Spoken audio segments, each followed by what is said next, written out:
figured it'd be a good day to bring out all my adult ball pythons, seeing how it's going to get almost to 100 today, and they haven't been out in a couple of weeks. But want to come out, Tipper?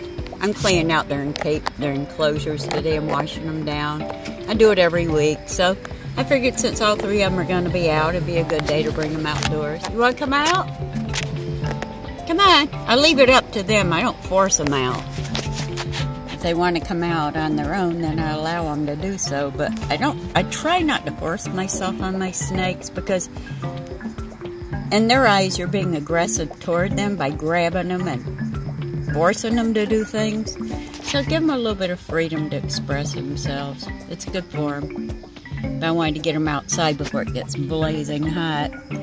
Actually, it's pretty warm right now, but the grass is still a little damp from the moisture and dew this morning, so it'll help cool them down. And he just had a nice shed, so I don't have to worry about him getting dried out, per se. I don't know how people keep their snakes in 90-degree temps. I brought mine out on a 90-degree day, and they're just absolutely miserable. They have trouble breathing.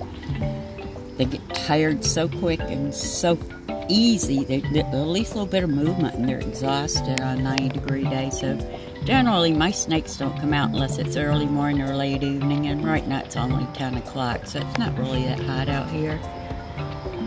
I mean, I tell people all the time, the best way to make friends with your snakes is just don't grab them and push them around and force them to do things against their will. Give them the chance to make some choices for themselves. You're always forcing yourself on them. You're being aggressive.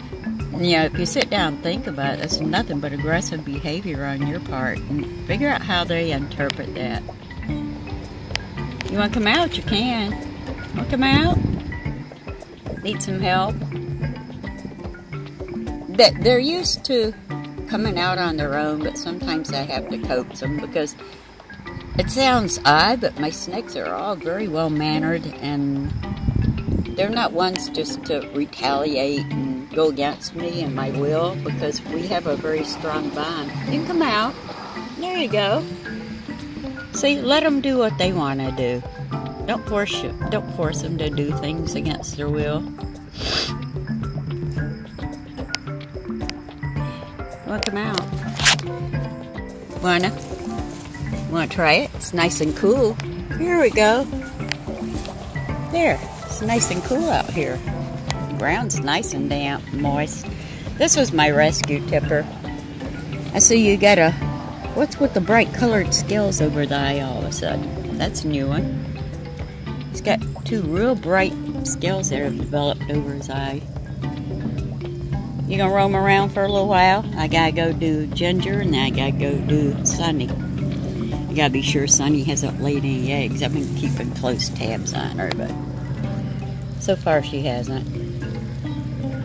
I'm gonna try to bring all four of the baby ball pythons out this weekend too, one at a time, and give them numbers so people can make name suggestions for them. I figured this would be a great day to bring these guys out, the adults. They're out in the house a lot, like 2-3 days a week, generally. But it's not the same as being outdoors and being in that natural sunlight. And the environment's so different between being in a house and being outdoors for them. Where are you going to go? You're going to go hide in the shade over here beside me? Huh? I'm going to go hide in the shade? But yeah, this is Tipper, my rescue. He was in critical condition when I got him. Now he's one of my best boys. You gonna leave me? You gonna take off and go away?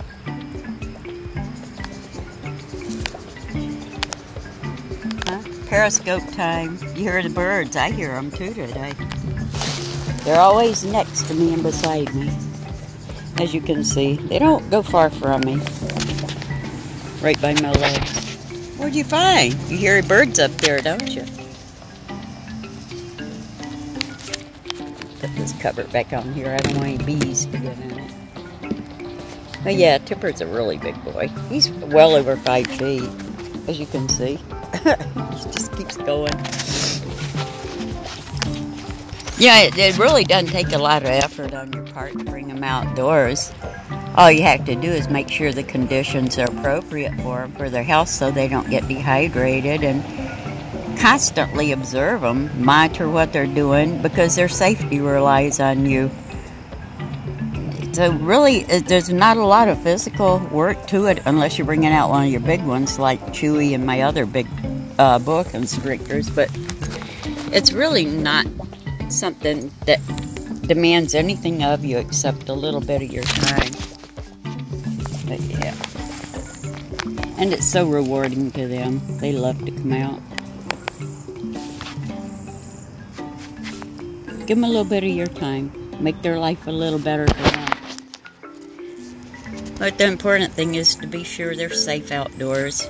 Watch them constantly. Don't ever divert your attention away from them, because they're very quick to get into mischief, as anybody that raises snakes is well aware of. They're very quick to get into trouble because they're very curious animals.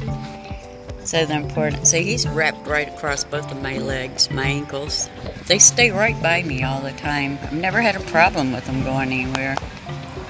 That's because we're close. We have a real good bond with each other, and we trust each other. And actually, they rely on me for their safety outdoors. That's why they were always close to me. He's a good-sized boy. No way around it. And he's hanging on to me. I love his dorsal stripe back here on the end of his tail. Ginger has one, too. What'd you find? What'd you find, Tipper? Huh?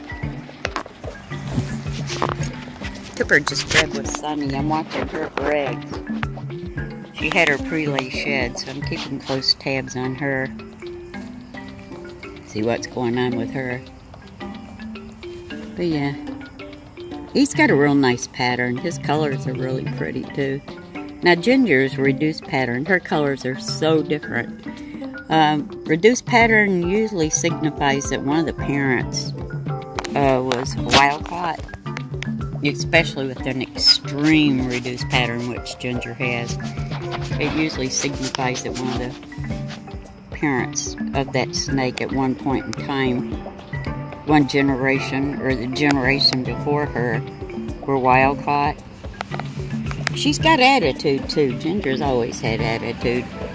So yeah, I'd say there's wild caught in her still, because that attitude of hers hasn't gone away over all the years. She's like 17 years old now. Oh no, don't go up my pants, Tip. No, you don't go up my pants. Now see, it's 90 out today, and he's doing everything he can to get in the shade and hide from the sun. So I don't understand why people are so determined to keep their snakes enclosures set at 90 degrees. That's just way too much. They don't need that kind of heat. They really don't. It dehydrates their skin. Takes a lot of energy out of them. Takes all the humidity out of their enclosure when you have your temps set high. You know, you don't miss. People keep their temps like 90 degrees, and then they have to miss their snakes all the time to keep the humidity in the enclosure. A simple deduction, just reduce the heat. It doesn't soak out dry up your humidity. Just some advice for people that have problems with humidity in their enclosures. Bring your temps down a little bit. You'll find you don't lose your humidity as fast. Let's see if Sunny wants to come out for a little while. You want to come out, Sunny? There's shade for you to come out in. It's warmed up a lot, so I brought her over to a shade area. It was earlier when I had Tipper out. So I don't like them to be exposed to the intense sun because it dries them out. So I keep them in the shaded area. Usually I have their swimming pool set up, but I haven't yet. But I'll probably work on that this afternoon for them, so they can cool off in the water if they want to while they're outdoors. But yeah, you can come out if you want to. Want to come out in the shade? Here, we'll put you over in the shade. Is that better? Is that better for you? You always have to consider what's best for them. It's not always about what you want for them, but it's what's important to them to survive and be healthy. So I go look around. Yeah, I am. I was going to bring Ginger out, but I took her out to clean her enclosure, and she's getting ready to shed. She's really dark, so she's kind of crotchety and grumpy. So I prefer not to bother them if they're having one of their bad mood days, because all it does is stress them out when you force yourself on them if they don't want to be bothered. So I cleaned out Ginger's enclosure and put her back in it, gave her fresh water and everything, washed it all down. So I didn't get to bring her out today because she's crabby, but I'll do another one with Ginger out. You gonna come out, Sonny? Huh? You gonna come out? Like I said, I prefer not to force them out. If they want to come out, I'll let them, but sometimes you have to coax them because they're really well-mannered animals. It sounds weird, but they are. Sometimes they won't come out unless I coax them out to let them know it's okay. So that's what usually happens. So I have to prompt them to come out. You can come out, Mama. Yes, you can. Wanna come out for a little bit? Here we go. I'll bring you out. Let you know it's okay to be out. There. See? It's okay to be out today. Yeah. I try not to expose them to direct sunlight that's anything over 75, 80 degrees. Because I've seen them huffing and having trouble breathing in high temps, so I just don't do it myself. It's a personal choice, but I found it's better than dehydrating them. And it takes a lot of their energy away when they're overheated, so it's not good for them. It's just my opinion. I won't do it. Hey, Sonny, what are we doing? See, I don't know which way I want to go here. How about over here? Want to come over here? There. Isn't that better? She's a lot younger than Tipper. You saw the size of him in the video. But for her age, she's a really big girl. She's a pretty girl, too.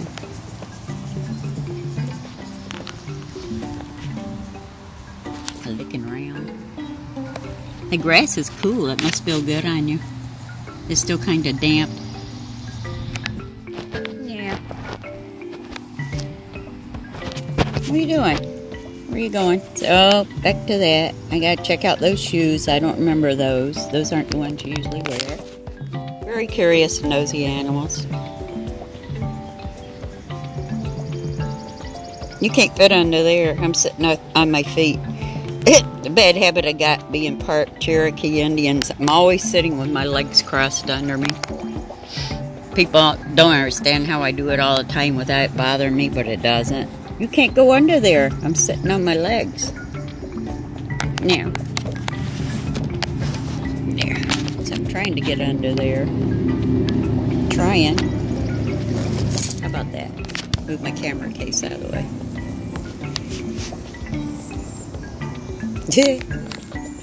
She's long. Why don't you move a little bit so people can see how big you are? Huh? Go move around some so people can see what a big girl you are. There she goes. So I guess Ginger didn't come out today. She's got a bad attitude. So we'll leave her well enough alone. Let her be miserable by herself in her clean enclosure. She's up under the basking light already. Because the ground was a little chilly because of the early morning dew when I brought her out. This humidity's kicking everybody's rear ends up here in New York. I'm lucky I was born down south, so it doesn't faze me like it does people up here. Which is kind of funny, really. I very seldom even sweat when I'm outdoors in 90-something degree weather. Everybody in my family's like, air conditioner, air conditioner. I don't do air conditioning because it takes the humidity out of the air. I use an air cooler that you have a thing in the back that you fill it with water. You can put ice in it too, and what it does, it has coils down the back of it, and it pushes the water up through these coils, and it throws cold air into through the front vents. It has vents that go up and down and sideways. But I swear by it, and it's great in the snake rooms because around your snakes, because it puts all that moisture back into the air, which really benefits them. So you don't have all these dry sheds and dried out enclosures, and you don't have to mist them and all that, because it really helps. I'll do a short video of it when I go back in. But it's really a blessing to have in my house, and it keeps my whole house cooled right down. I have 2 small fans, one in the front room, one in the bathroom that go isolating, and the big air cooler that's in the middle of the house where the snake room is. That'll be going out to the new snake room addition as soon as that's finished. Where are you going? So yeah, I don't do air conditioners very well. Maybe it's because I'm a southerner. I don't know. She's really changed in color. She's lost all of her yellows. She's a pastel.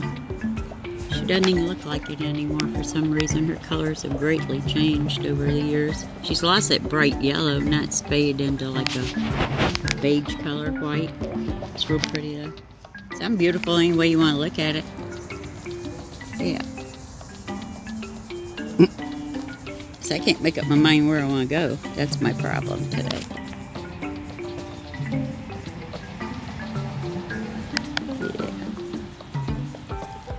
I'll take you back in a little bit, sweetie. Want to go back in a little while? She's just looking everywhere for something. What are you wanting? What are you looking for? You can't go on. No, no pants leg. No pants leg. We've done that before. It's hard to get you out. I don't think my neighbors would appreciate me dropping my pants outdoors to get a snake out.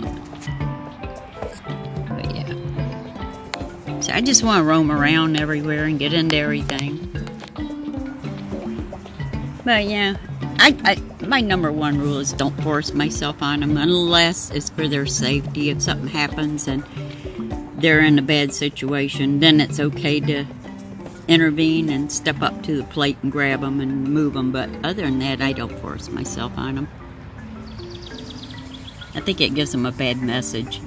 I really do. I think if I were a snake and somebody kept grabbing me, picking me up, moving me all over the place, I think they're being aggressive toward me. So I'm pretty sure that's how they probably feel about it too. They always react to it, oddly enough. But if you let them go on their own, do what they want to do, they don't consider you being overly assertive or controlling or rough with them. I just want to bring a couple of them out for a little exercise, see if they had to excrete waste today.